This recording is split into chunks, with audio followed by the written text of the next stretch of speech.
Hey guys, what's up? Team3DWisdom. Uh, this is gonna be the first official video. The first one's an introduction, so this one is actually the first video, and I'm gonna tackle the subject of your potential. What does it mean when I always preach unlock your potential? Unlock your potential. What does it really mean? What is a human being unleashing his potential? What is it? I was watching a seminar the other day.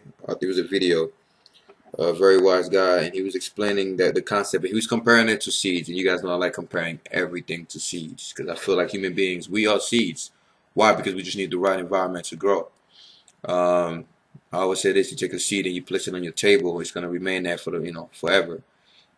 It's gonna look stupid. You take that same seed and you place it in the ground, in the right soil, in the right climate, where the nutrients are needed. Guess what happens? You come back later, that seed becomes a tree that bears fruits. You come back centuries later, you not only have a tree, you have a forest. So within every seed is not just a tree, it's a forest. And it all started off as this little tiny thing. What changed? What was the deciding factor?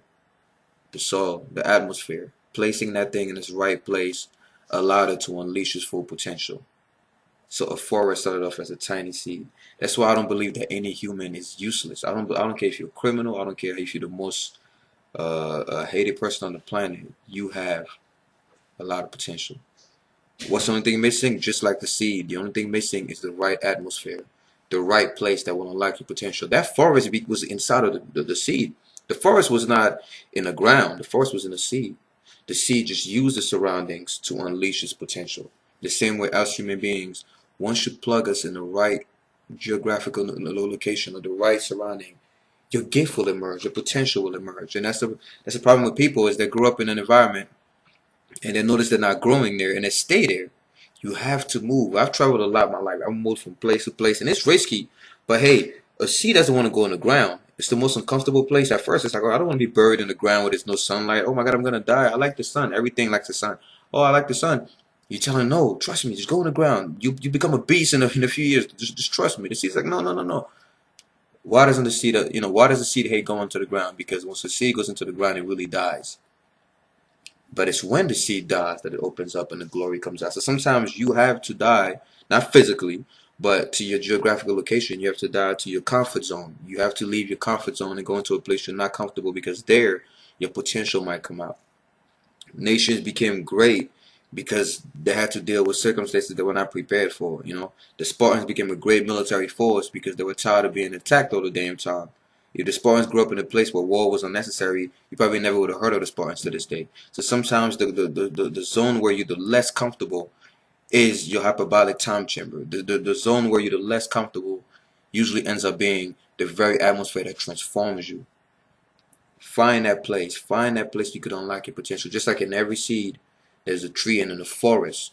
In every human being, you just imagine. I believe in every human being is a fucking galaxy, a universe.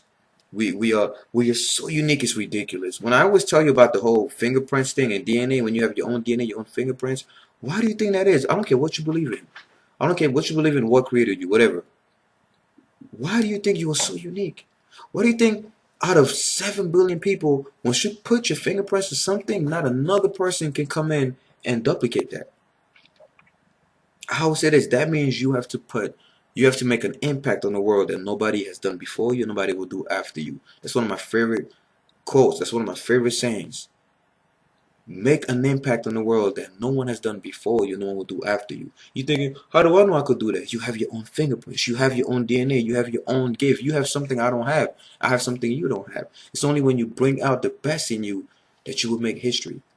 History is to be made. History is not supposed to just happen while you're sitting down watching. History is to be made, and every person on this planet has a role to play. Do not die and be buried somewhere and forgotten through the ages. Why? When you go to a cemetery, you know how many people are buried there that no one even remembers or acknowledge? Why? They died with their dreams. They died without the seed becoming a forest because they were afraid to move out of their comfort zone and try something new. Unlock your potential. Find your passion. Find your gift. Find what you're gifted in and unleash it. Don't work on your skills. Your skills are just, like perks. Your gifts, your gifts is what's gonna make you great. Your gift meaning what you can do easily, something that you can do without having been taught. A lot of people know how to draw naturally. A lot of people know how to make music naturally. Find out what your gift is and focus on that one gift. Don't get distracted with all these other skills that you have. Focus on the one gift. A wise man once said, I've seen more people fail from having too many goals than having too few." That's the same thing as somebody having too many gifts and not focusing on one. I think it's Thomas Edison. He said, "I'm not smarter than any other man. The only difference is I think about one thing all day long when the average man thinks about a lot of things all day long." Find something you can focus on. Your gift, unleash it. Become a forest. Team 3D Wisdom. A lot more videos coming. Hope that inspires you. We out.